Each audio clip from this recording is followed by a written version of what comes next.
Hello, hello, hello. Good evening, and welcome to another exciting edition of the Student HR Conference. Sorry, Digest.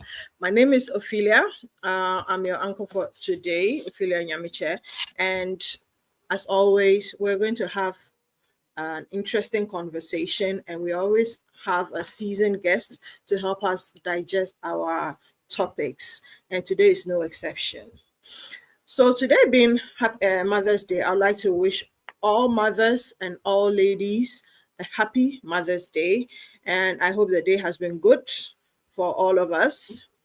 And so today we're discussing a topic that's at the heart of every thriving organization. And the topic is sustaining a productive environment. Today being Mother's Day, we're shifting the lens a little bit closer to look at how we can create a strategic balance for female employees. So it's still in line with sustaining a productive environment, but with a lens closer to women. Our guest to help us digest this topic today is none other than the very seasoned Madame Emmeline Date, who is a seasoned HR professional. She's a public speaker, a brand influencer, an HR strategist, a leadership and personal development coach, the German African startup consultant, as well as an event consultant. As an HR strategist, she has up to 13 years of human resource general practice, where she has had experiences within several industries, including aviation, oil and gas, academia, media, wellness, fashion, medical laboratory, supply chain, and manufacturing. She's the founder and CEO of ICS Africa Limited, which is a budding Pan-African company that provides management consulting, personal and professional development, marketing communications, and corporate event engineering and management services. She's also the founder and lead blogger of a digital platform called the Fearless and Fabulous Network, where she inspires women in leadership, faith and love and career, as well as personal growth to promote exceptional women globally. Additionally, she's the director of the West Africa Female Leaders and Entrepreneurs Network, an African community of female leaders in business. Emmeline is a member of the Emmeline is chartered as a professional in HR, and she joined in 2014 with the Human Resource Certification Institute of the USA. She possesses a first-class degree from Valley View University in Human Resource Management and an advanced international Human Resource Management diploma. She has also bagged a certificate from the John Maxwell team as a certified speaker, trainer, and coach. So, like I said, we always have seasoned people on this program. She's also honored as one of Ghana's 100 most influential women, and this happened in 2017. One of the top 100 speakers in Ghana 2018, and one of the 2020 most influential young Ghanaians.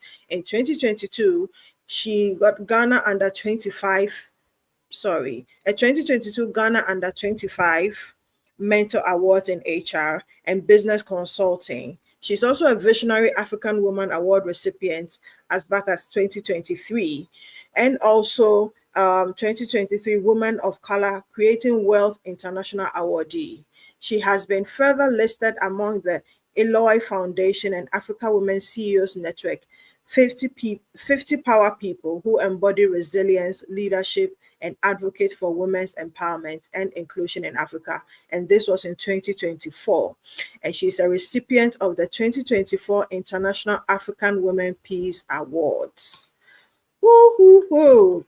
That's a lot. Thank you. So that's the profile for Emmeline. And on that note, I invite Emmeline to join me. And Emmeline, I have to come to you to coach me on how to bag these ones because I am all for you, my dear. You know, I'm all yours. that's a wonderful profile. Welcome and happy Mother's Day once Thank you. again. Thank you. Thank you. I Today, wish you the how's the same. day been? Have your babies Oh, told you yet? Yes. This morning, Oh, my sweet girls wished me happy Mother's Day, and I also, oh, I always tell people that I've been a mother since I was named mommy. My mother and daddy used to tell me that I was going to be a mother, not just of my biologically, but I'm going to have a lot of children because of mm, my nature. Very, I nurture a lot. I took that from my right. mom. They Okay. started training me with my brothers, and then I became a mentor when I was 16 till date. Mm, So I've been mentoring and being a mom for as your long as I mother. remember. Yes. Ah, you had enough practice before. Oh yes, a lot, a lot. Great, great, great. Hmm. So I think it's just opportune that today is Mother's Day and we are having such a focus on the topic that has been picked for Yes, today. So very I'm excited. important. Yes. And you So, but permit mhm, me to, in my submission, because it's Mother's Day. There's a difference between a working mom and a working woman. right. Let us understand that the Mm, needs of a mom who is a woman is not the same as a woman who does not have any child to care.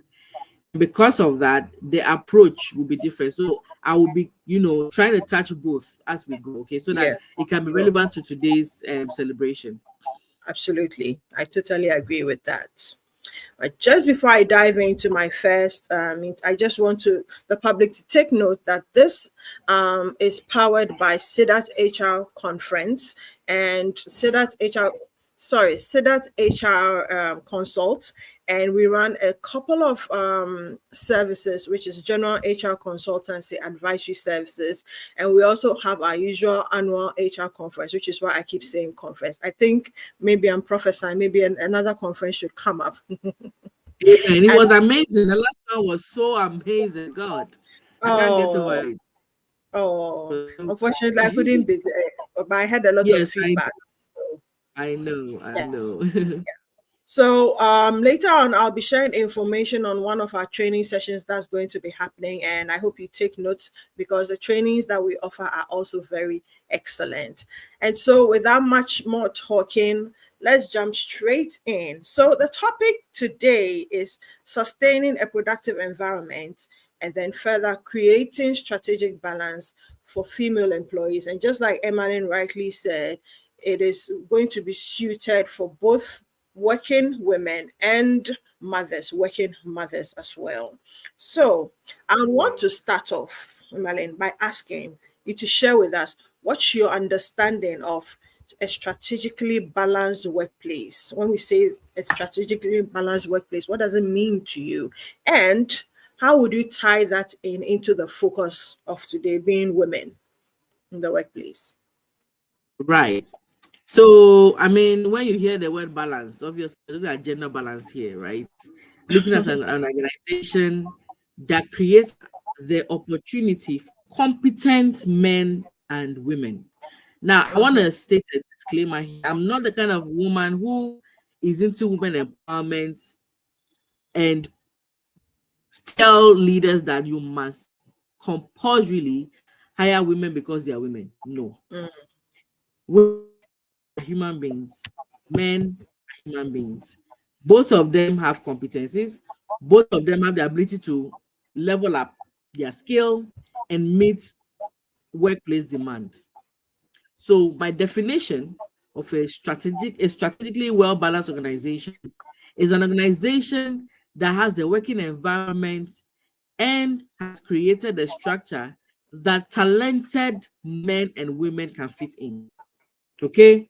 So when you are doing your recruitment strategy, following your HR strategy, following your business strategy, ensure that during the recruitment processes, you are able to attract and maintain valuable male and female employees so that when a woman or a man interview, the same opportunity is given to both of them, the same attitude is given to both of them, the same, you know, open doors or whatever it is available to them. So nobody feels like because I'm a man, he was given a job, because I'm a woman, I was given a job. No, I want women to take this to listen to me here. Listen to me very well. Stop being this. Stop being playing a victim. It doesn't suit us at all. You are a God. You have God-given abilities. Okay, the way God has given man ability, you too. God has given ability to think, to be creative, to make an impact. So whenever you're going for a job, nobody owes you a job. Nobody owes you an opportunity. But when we see the value you bring, then we can talk as men and women. So that is what I would say. Now, following this, how are we able to, you know, create a thriving environment for women? The question I would say is, what do talented women need to thrive? That is how to approach it. Don't assume we know what a talented woman needs. Now, I believe that when you set up your organization, you made it an organization to thrive for what? Talent. And in HR, we believe in what? MVPs, high potential, and potential. Okay. And all these people are not gender biased. Whatever, if unfortunately all the people I was able to hire were women, and I couldn't get a man that fits, I will hire them. If unfortunately all the people that fit are men, I will hire them. And being blind to whatever gender they have. So if we've created an opportunity for men to rise in leadership, the same opportunity should be there for women. Is that not it? If you've Absolutely. created rules for women, for men to make decisions or have decision-making positions, create the same opportunity for talented women to do the same. If I've created an opportunity for men to have flexible hours or flexible work arrangements, the same must be available for what? Talented women.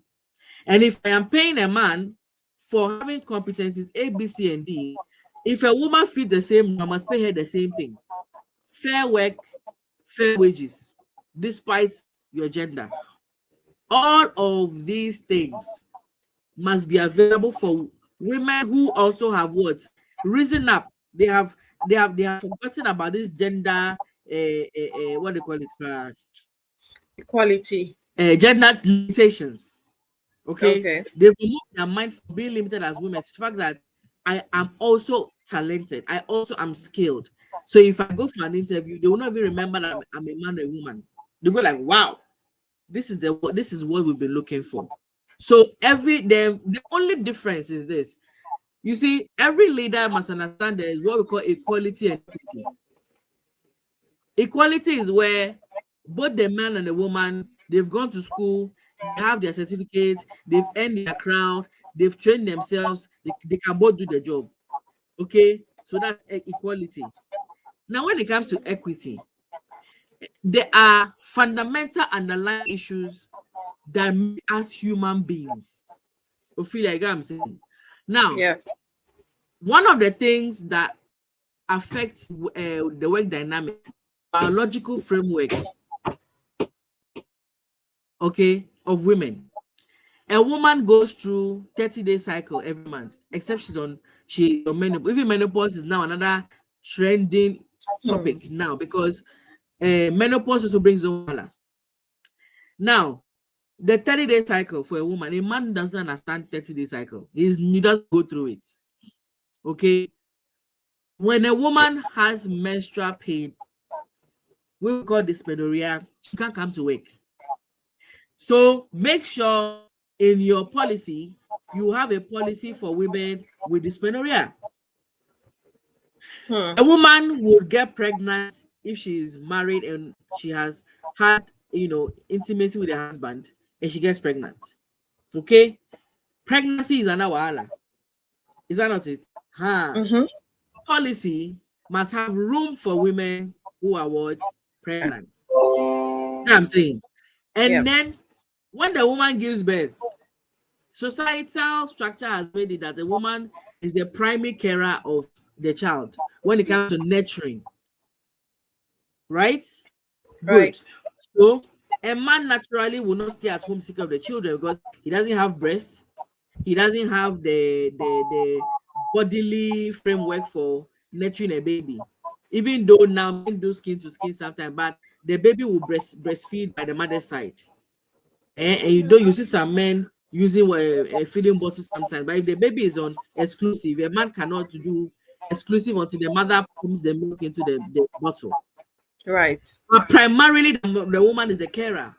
So you must also have a policy that speaks to what? In stages, postnatal. Yeah. You get it? So Yeah. all these things, then now go to menopause. After the woman has finished giving birth, she's 50, she's not yet 60. You also should have a policy for women going through menopausal effects. This is what we call a strategically balanced workplace. Unfortunately, women have more biological issues than men, except when the man is sick. Equality that comes in, where it is a sickness issue, both men and women now fall into the sick policy. Okay, so this is what most of time, this is what I believe is a strategically balanced workplace and how we can try to create a thriving environment for women as well. Fantastic submission. I find it interesting how you actually broke it down step by step. Even the what's it called, the postnatal stage before the menopause, there's also the risk of postpartum effects. Yeah, depression. Yes, and all the drama it all comes of that. Oh, yeah. yes. Yeah. So the well-being, you must have a very strong well-being centered policy. Your policy must be on well-being. If not, you're going to have problems. And do you think in Ghana we have such intentional organizations or management? Out of 10, you find one. For every 10 organizations in Ghana, you find one. Now, for that one, I'll tell you. And that is why people like myself, like Sedat Consult, my company, Supreme Healthcare Management Services, we are all trying to come into this well-being companies. We are trying to break the status quo. Okay, we're trying to change the narrative to let people begin to focus on the well-being of the organizations. Very, very critical. I'm sure by the special grace of God, as we are consistent within the next 5 to 10 years, the story will change in Ghana. I hope so. So, Amen. This is just a piggyback on it. I'm not even going to the second question. Just something that's coming to mind. So you find a lot of companies, maybe some business owners may be on here. By the way, you can drop your questions and then I'll be fusing it into the conversation as we go along. So one thing I know business owners think about a lot when we are talking like this, the first thing they think of is cost. And all of this cost. And you find some organizations actually trying to cut down on some absences related to women. Some are changing their recruitment strategies to sort of disadvantage women because they find it's too costly on time and resources to have women. And to put such policies in place would come financial impact. What would you have to say about that? Number one, the mentality and the impact on the bottom line. If you're a business owner, never make a decision without running it through an experienced consultant. Many companies just start and they don't get advice. You will see that they will go for financial advice. They will go for legal advice. That's even if they are even serious. But they will never go for HR, human resource advice. Because we think that human beings naturally tools to be used. They don't see human beings as assets. They see us as tools. And that's where the mentality starts from. Okay? Yeah. The moment they see us as assets, there is a game changer. A human resource consultant will let you know how to begin your manpower planning. Right. So if you're a company that you don't have a lot of revenue making in, they will recommend 70-30 for you. So 70% men and then 30% women, so that your costs are not so high. At the end of the day, we are looking at what inclusion. Whatever level it is, there must be inclusion. Right. So 70-30 or 20-20 is fine. Right? Because unfortunately for Ghana, we are trying to copy what the Western world is doing, affirmative, which is good. but the system they run, okay, has opportunities to cover, the entire system. So if I'm doing alternative affirmative action, it means that I must give rewards and incentives to what the employer who is following or be adhering to what affirmative action policy. I get what I'm saying. Mm-hmm. I Yeah. hope I'm trying to build it very well for people to understand. Yeah. So if we are requesting for employers to also recruit, sorry, I was trying to adjust my lighting. If I'm also saying that employers must recruit women and include them and bear the cost, or let me use the word, or invest in hiring women assets, the government come in, Ophelia. We cannot do anything in this country without government influence, because we are paying taxes, we are paying making statutory payments. Yeah. You understand? And this is a burden on the employer. Right. Can we make it easy for employers so they can adhere? Mm-hmm. The first question. So the employment minister has to come in here. It's very critical. Now, when the government does their work, when the policy, the government policy for businesses are on point, you think an employer will be worried about recruiting a woman? No. When you reduce the taxes he pays, so they can use that tax money to create the incentives for the women, won't he be okay? Yeah. So let's think system, let's think structure. Now, the next thing for the man or the woman who is the employer, by God's grace, probably has the revenue or the wherewithal. Many organizations that are global, have global headquarters and stuff. It works better for them. For them, they use the policy abroad to run here more often than not. Okay. So for them, certain things are intentional. They have daycare, nursery for women who have babies. You can afford to even put a temporary person in when the woman has gone for maternity leave. They can even give you 6 months and hire a temporary person and still keep paying you. Yeah. However, this is the catch. Women, listen very carefully. If you want to be so pampered at work, be the kind of woman that if you're not there, the company will shake small. Ophelia is not here. Hey, revenue has gone down. Yehovah. Are you that kind of employee? Right. And I think that because we are what? We are not, listen, no business is a charity organization. I'm sorry. No business is a charity organization. So you must be so much of an asset that they can afford. Say, Ophelia, what do you want? You want to work from home? You want to work from the ship? You want to work from the plane? What do you want? Because they know that when they give you the opportunity, their bottom line is that customers, if Ophelia is not here, I'm not coming back. Are you that kind of employee? Many times our employers are very mean. They don't care about me. What value do you bring to the company? Right. I'm not saying it's about employers who are very, very insensitive, that no matter how good you are, they don't care. Those are users. I'm not talking about the users. Those people, nobody is just to work for them. I'm talking about employers who give value to the employees, who mean to do well, but they don't have wherewithal to do it. Because remember that when you're employed to work in a company, you must affect the bottom line. Do you know how your salary comes? Do you know whether you are selling? Do you know? Oh, I just come to work and my description says I'm this. So it's not my business. Who told you? It's so valuable that in your absence, the business is not normal again. Then your boss doesn't even mind using his own money to even invest in you. Say, you leave Ophelia for me. 6 months, stay in the house. I will hire somebody in her place. After she's giving birth, let her come back. She can bring her house help, create an office for her. Her house help can stay with the baby, and then she can put the nursery there, and that's it. Imagine if 10 women in the company are that powerful. You think there'll be no nursery in that organization? You think there's no nursery there, Ophelia? You don't need to. You don't need anybody to tell the employer who naturally values people to do that, because he knows he will get a return on investment. Yeah. Every business is set up for ROI. That is it. Okay. Yeah. So I'm saying this to both employer and employee. Employers, be open-minded. Look for talented staff and value them. And to you who are talented staff, value your boss. Mm. Value your boss. So please, it is possible.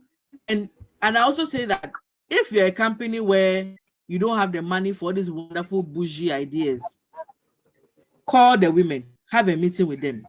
Say, listen, I understand that you guys are specially made by God in a certain way. How can we now? We don't have the money to all the wonderful things we deserve.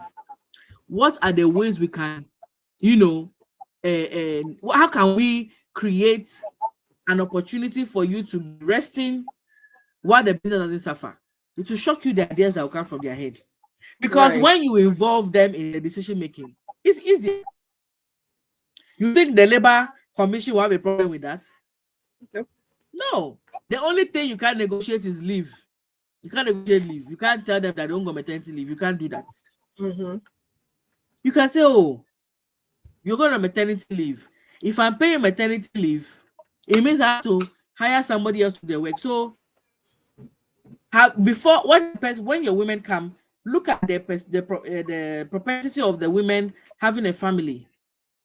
Have you gotten interns, national service people that you can call on to fill in the gap when they're not there?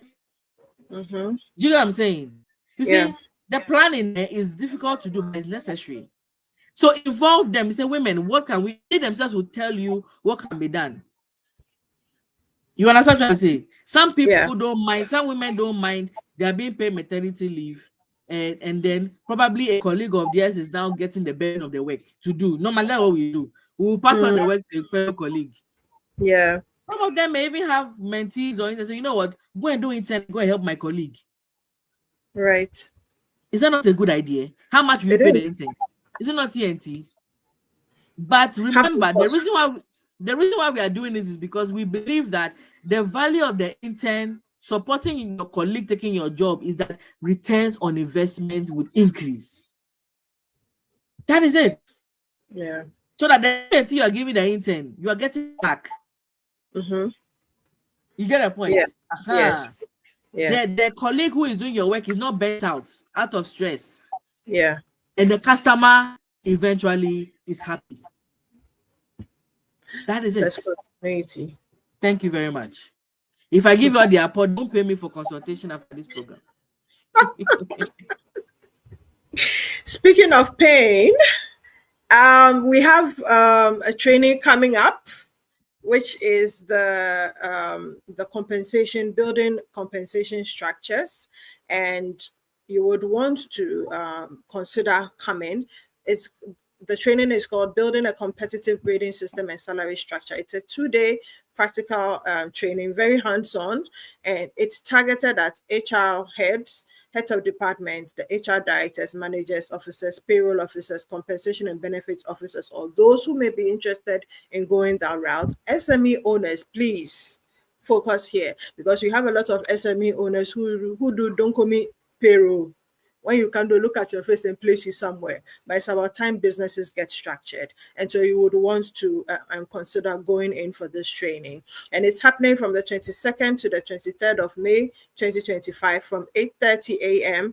to 3:30 p.m. each day. The venue is the Sidat Consult Conference Room, which is at number 8 Morendo Street, Nyamiche, behind the Qatar International Hostel at La Paz. So I'll drop a phone number shortly that you can contact for further inquiries. Okay, so moving on. This is just question number 1. Oh. I so much enjoy all the things you have said. I mean, that's the truth on the ground. If you are not bringing in money, if you are not making impact on bottom line, on what grounds are you standing to make demands, really? It's just, it's a black and white. There are no gray areas here. But in talking about making provisions, you've sort of answered my second question, but I want us to look a bit at how does a company intentionally put accountability systems in place so that they can monitor productivity more closely. So that this return on, because we talk about it, but a lot of times we realize that the bottleneck is that they are unable to conceptualize how to work the accountability system so that they can actually quantify productivity or be able to track productivity. Understand? So what are some of those things that employers or business leaders can begin to implement?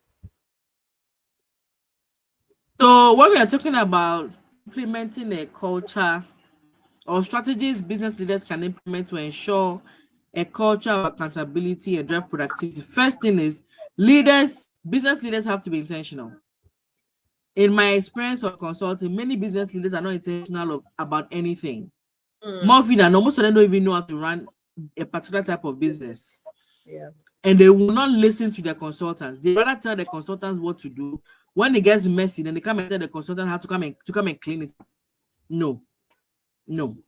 Please be intentional about your business. Set clear, measurable goals that are tied to performance, ensuring transparency. Many employees just work like robots. Do their work. They don't know how they are being measured. They don't know what the goal of the company is. They're just working for salary. No. Hire people and manage them according to measurable goals tied to performance. Let your staff from the beginning understand what you expect from them from the beginning. Okay? So that the employees will feel supported and not scrutinized. And more often than not, is the issue of failure. Every time they're always harassing the employee. Every time they're always sitting on there. And nobody is saying that the employee is right all the time. No. But when you put an employee on a clear roadmap, even for you, it's a benefit for you because you can easily identify the issues. But the moment we know what the employee, especially in Ghana, something is not going right. Something is not going right. Hey, then they blame everything on the employees. How are you going to measure and find how are we going to solve the problem? So I'm always like, can we please separate and list things little by one step at a time? Separate the issues from each other and because the solutions cannot be for one solution does not solve all problems. Everything. Right? So when you put a staff on a road map, it's like when a car is using the map to drive, right? When it gets lost, you can trace itself back. That's not it. Yeah. Do the same thing for your staff.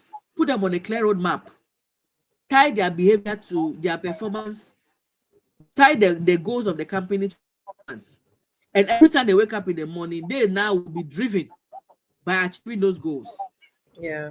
And then whatever level of the business, from the security guard to the CEO, ensure there's ownership. I always say that when the security guard is at the gate, he's my boss at the gate. I don't know how to do security job. I can own all the titles in the company. I'm useless at the gates. You get me? But the security guard is great at his job. The front desk, great at a job. So let's respect every role and make everybody own their space. And please, let's have a culture where people give feedback on both ends, from top, bottom, and bottom top. Please. Company that does not get feedback is a dying company. You are finished. Most of your success ingredients lay in feedback. Right. And be intentional about reward and recognition. Please, you are so quick to query. HR query. I've never heard HR promote, HR recognize. I'm yet to send well, they are one in every 10. They are in a hurry to recognize as they are in a hurry to query. Can we have a balanced system? Right. Then lastly, create a workplace of trust. When you tell your employees A and it will change, let them know it has changed. Very important. Yeah. All right. Yeah. That's it. Yeah. I mean, that is it. You have said it. And the thing with feedback, having feedback is one thing. Using the feedback or listening to what the feedback says and implementing is a complete. There are companies that they take the feedback all right. They are very good at taking the feedback, and then that's it. And so you realize there's apathy the next time you are going for feedback, because they don't see what the previous feedback did, and that Unfortunately leads so. trust. And so it's Unfortunately so. one thing that feeds into the other, I believe. Yes. Yes. Fantastic.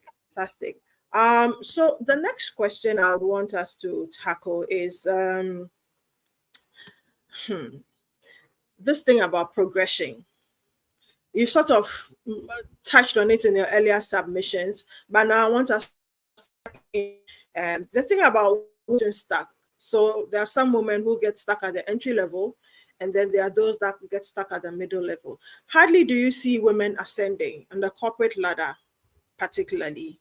How do you think this can be addressed, and how can organizations balance the needs of female employees with business objectives?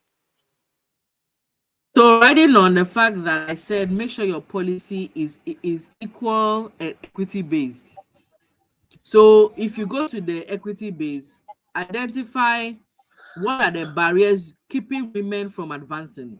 The barriers that keep men from advancing are not the same for women, Right. more often than not. I mean, we have the generic ones, but the ones that are unique to each other, identify it. Okay. Naturally, in Africa, women are not supposed to be confident. We are supposed to be laid back. So, mindset issue, deal with it. Let your work environment inspire confidence in women. Number one. Number two, some women say they will not work in a certain industry because they believe that it does not enable them get a social life. They cannot date, they cannot marry, they can't have children.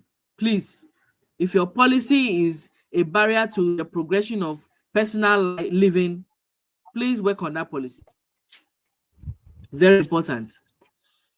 Okay. Right. So I've touched on the biological issues, and because it is research has it that women has more absenteeism issues than men because of our biological framework.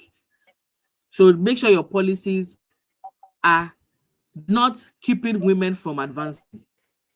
And then let there be an intentional role modeling structure where women are supported in leadership. So provide women leadership development programs for all women in the organization. Okay. And make sure when you're recruiting women that fit into these training programs, and they will take off like that. So some people call it leadership sponsorship. Where you can also allow senior executives, both male and female, to actively advocate, mentor, and coach female talents. So that can be a separate HR program your organization can do. You can even do it from the universities, from high schools, so that when those schools, the top talents from those schools are graduating, the organization is where they will want to come and work. And obviously, providing training opportunities and then internal mobility programs that help women move up ranks. And when I say women, talented women who are worthy of those positions. Okay. Yeah. Very, very, very, very important. And obviously, we are looking at flexible leadership models. The fact that your work is remote or hybrid doesn't mean a woman cannot take a flexible job or leadership job. If your role as a leader does not need you to be in the office all the time, let the woman have it so that she can take care of her babies and her children. I tell you, if you start letting women feel like it's a sin or a crime to be a mother, they are the ones that provide the labor force of any nation. Don't forget that. Not a man will not be able to, until they bring AI incubators. Until they bring AI incubators, men alone cannot bring children into this world. So if a woman tells you that she's not going to have children because of the job, your company that will never have a legacy. Because when you die and your staff die or they retire, who's going to come and apply for your job? Right. Except you want to have a robotic industry. It's up to you. And obviously, let's not forget a well-being system. Okay? Ensuring that business objectives are balanced with employee well-being to ensure long-term success over short-term. Right. Lovely. Okay. Thank you so much. I want us to look at some blind spots. So in as much as you've shed light on some of the things organizations can do, what do you think are some of those blind spots? What have your expectations been on these and blind spots that people need to be conscious about? I know you've spoken about having more balanced policies and like the structures in place. What are those particular leadership when I say blind spots, I'm also talking of errors that they commit, blunders that they commit, but they do not realize are blunders that could hinder some of these things that we have talked about. So it basically talks about the barriers again, but this time something that they keep doing all the time that they don't realize. Is there anything like that? Yes, so many. I mean, just like the recruitment biases we have when it comes to recruitment and selection, the same thing will apply here.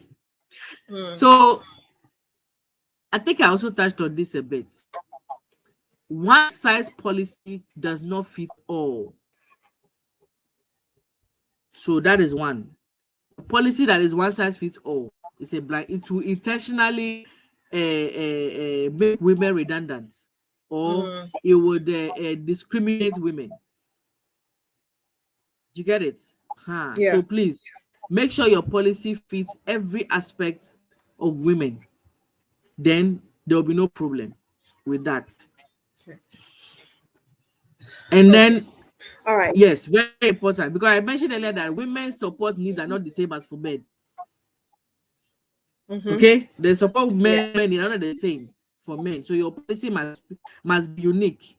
And then there's this idea that because women are more emotional, we are more natural, we are more people-centered, they should not handle technical roles. So when you're in an engineering field, why should a woman be head of engineering? For example, why should a woman be a technical advisor in an engineering? No. What do you mean? If the woman has gone to school and studied engineering and she has passed in flying colors and she has the ability to make sound judgment and decision making, she's creative enough. What stops her from doing it? So you see, they rather put her in very roles that doesn't need much like they're not promotable, like the non-high ranking task. No.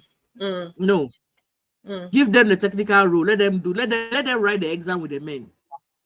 And I don't believe in that thing where they will say for girls let them be lower, for men let them be. What do you mean by that?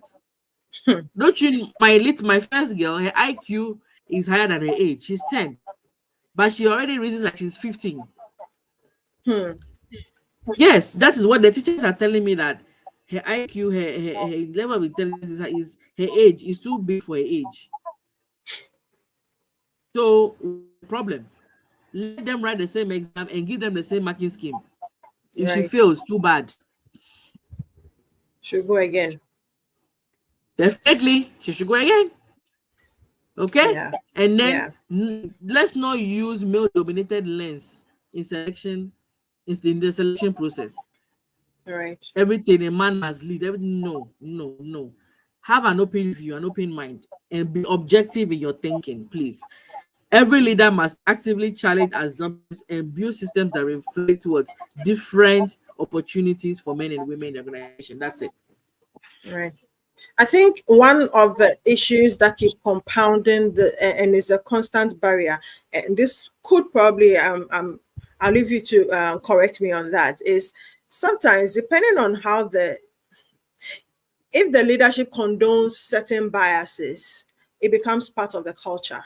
So for instance, have women in, say, an engineering field, for instance, and the men keep bullying the few women who are in there, making life uncomfortable, and leadership turns a blind eye to it. Blind eye on it. So that is where your policy comes in. Right. If your policy refrains from discrimination and harassment, it won't happen there. I once did a job for a company in IT, and I was hiring an HR for them. They vehemently refused a male HR, a female HR. So he said they've always been men on the management level, and they want to keep it that way. I'm telling you. Wow, that's interesting. Yeah, very interesting. So, if you're just joining us, this is the SIDAT HR Digest, and we are discussing a very important, critical, I would say, subject matter for today, and it is about sustaining a productive work environment, but this time with a lens on creating a strategic balance for female employees or female workers. And so far, it's been a very interesting conversation. So moving on, who owns work life when it comes to the subject of work life balance? Whose responsibility is it? Is it me, the employee, or it is the employer's responsibility? Who owns it? I would say is a mutually collaborative endeavor. Okay. Monday to Friday is for your employer. Saturday to Sunday is for you. Monday to Friday, 5 o'clock to 12 midnight is for you. 8 to 5 is for you. So, everybody has their role to play. So the employer, and it comes back to policy again. Okay, comes back to policy again. Ensuring that the well-being of your staff is key. And work-life balance is one of the pillars of employee well-being. You cannot have a staff who doesn't have a life beyond your organization. It's wrong. Don't do that. Don't do that. And if your work is said that it's so time-consuming, make the work environment fun. Right. Let it be amazing. Surprise your staff sometimes. Sometimes if they're able to go and do the work outside the company, why not? The meetings, all the meetings must always happen at the office. Go out, go to a nice place.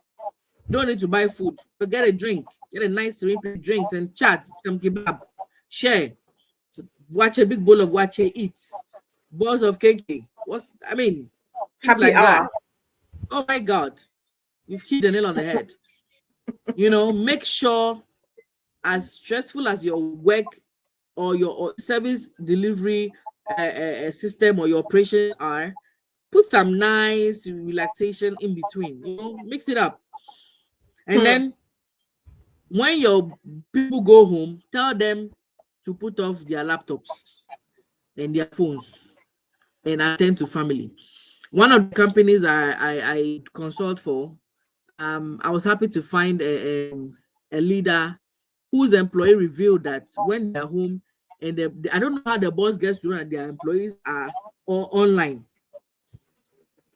Yeah, can you please shut your email down? What are you doing? Put it off. Go to bed. Wow. Yes, I'm telling you, I was surprised. Multinational company says no, rest.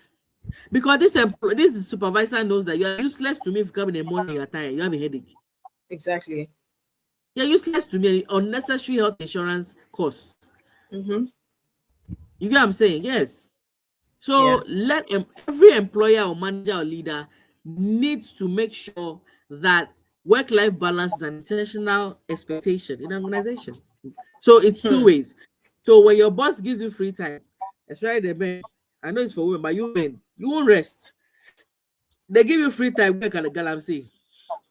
Then you galamsey, then you come home, go to the bathroom, then you faint.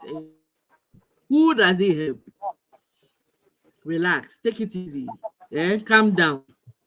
There's a reason why the body has a clock. The body has its own clock. Beyond the clock, you see, the body has its own clock. And rhythm. Yeah. Understand your bodily needs. Listen. So please, work-life balance is the responsibility of both the employer and employee. Right.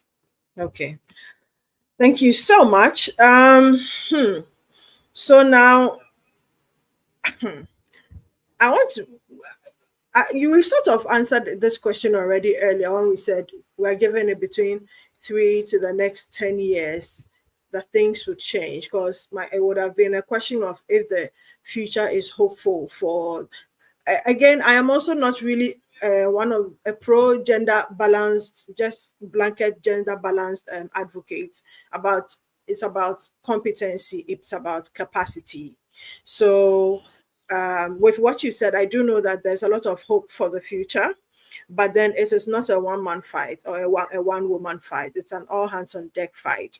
So how would you advocate that we get more people to join in this advocacy to promote more strategically balanced workplaces that are supportive of competent women and encouraging such women to come on board and stay on board? Ophelia, I said something at the that HR conference in Accra that just happened. If leaders are empathetic, if leaders' well-being matters to us as well, if leaders will take care of their well-being, take care of themselves, you see, if you love yourself, Ophelia, you love your brother, your sister. Right? Right. Yes.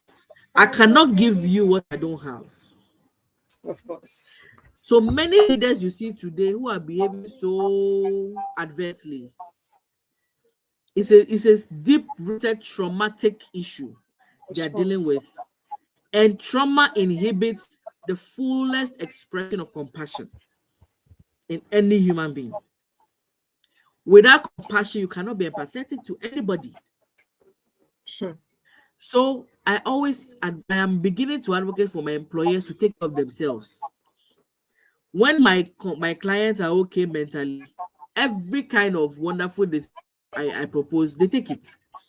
Right. So I am an advocate I call myself a gender competence advocate. Okay. Where I believe that you put in the gender because she is competent enough like the man. I am doing that because I am mentally balanced. I'm doing that because I have risen by the special grace of God to where I am because I believed in my potential, and doors have opened for me because I heeded to what God has put inside of me. I have never paid for an opportunity. I have never paid for the awards you've seen me taking. I've never asked anybody to give me an award. I've never asked for opportunities. I create them. How do I create them? I love myself. I take care of myself. When I have issues, I deal with it. I go to the problem solvers. And then I also give back. When I see somebody in the same problem I'm in or similar, I'm also concerned about you. If as a human being, I am naturally like this, I am an automatic advocate. Right. And then let us also begin to highlight and spotlight the value, the benefits of being an advocate for championing, well-being initiatives and women inclusion programs and what have you. Let us begin to speak more of the benefits and connect it to the bottom line. You see, as for employers, their money is everything to them. If I can connect this topic we are talking about today to how it can change the zeros from 6 to 12, they will listen to me.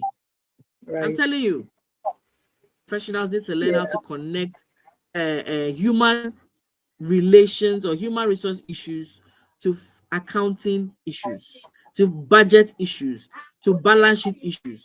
At the end of the day, let them know that if you're making 100,000 cedis now and you listen to the advice we are talking about, you can earn 200,000 in the next 6 months or in the next 3 months, depending on how the budget needs are. Understand how financial engineering goes as an HR person. Say, actually, if I recruit the best talent today, and I know that my company is churning out 200,000 every month, who can I hire for us to churn out 400,000 every month? That's how you should hire. That's how your hiring decision should be. Okay, that's how it should be. Okay. So it starts from you as an individual having it as a value. HR professionals highlighting the benefits more often than not, connecting it towards the bottom line, and then providing well-being support for employers, being sensitive and empathetic towards our superiors as well, knowing that sometimes many of them are just traumatized, and all they need is like, boss, good morning, how are you? It will shock you how are you, your boss can make a difference, because many times the bosses are supposed to be believed, Ogboro, they are fine. We assume all is well with They're them. okay. Yeah, a boss can't be. How can a boss be sad? How can a boss be worried? How can a boss be traumatized? But when you treat them like human beings, it will shock you the listening ear they will give to you. Have you not Right. seen how many small girls have turned men into boys? Ophelia, Oh you've not seen yes. some. So it's the We've same seen so principle. many. Every human being needs care. Every human being wants to feel like they are somebody, no matter how important they look in life. They want to be what? Human beings. Yeah. Yeah. I love that. I love that. Every human being needs to be cared for because at the end of the day, we all have emotions, right? Thank you. Absolutely. Thank you so much, Emmeline. This has been such a wonderful conversation. And I trust you listening, you also and watching, you also had a great time listening. There are a few, unfortunately, today there are no comments. Well, there are no questions. Priscilla Bempa Boche. I think Priscilla has a lot to say, but she's just saying, great. She says the query is, well, I'm sure it's with regards to what she said Oh, she earlier. can relate. She can really relate. It's like she wish she was part of this conversation from the way she's responding. Priscilla, we see you. Thank you Absolutely. for joining. Absolutely. I have someone sending me a message privately to say, I think it's about time we should start shaming those companies that are not doing so well so that job seekers avoid them. Okay, I think this is a I conversation for. agree. I totally agree with that. Very much so. I think so. I agree. I think so. Maybe there should be a portal where we keep them so that when you're recruiting Yeah, you we name and shame them. And then the top talents will not find themselves to you. at all, then you begin to Oh, learn. but Maybe that. Ophelia, there are companies Yeah. today that no HR man, a professional would apply for a job. I'm telling you. Mm.